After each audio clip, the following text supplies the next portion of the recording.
আসসালামু আলাইকুম। আজকে আমরা 44তম এবং 43তম বিসিএসে আসা দুটো লগের কোশ্চেন সলভ করব। দেখেন এখানে বলা আছে লগ 10 বেস এক্স সমান সমান -1 হলে নিচের কোনটি এক্স এর মান। এক্ষেত্রে দেখেন এটা 10 টু দি পাওয়ার এক্স এর মতো লাগতেছে।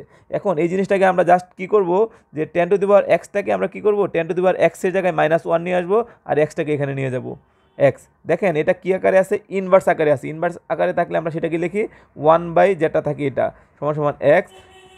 এটা যদি ভাগ করি তাহলে হবে 0.1, তার মানে আলটিমেটলি এক্স এর মান পাচ্ছি কি 0.1। দেখেন এটা কি log x to the power 1/9, log x base 1/9 সমান সমান -2।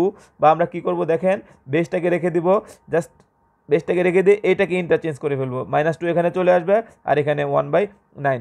বা দেখেন কি বলছিলাম, যে যদি ইনভার্স আকারে কিছু থাকে তাহলে সেটা কি লিখবো, 1 বাই যেটা আছে এটা 1/x² সমান সমান 1/9। বা এটা যদি আমরা আর গুণন করি তাহলে হবে x² = 9, তাহলে আলটিমেটলি কি x = কত হবে 3। আজকে এই পর্যন্ত, আসসালামু আলাইকুম।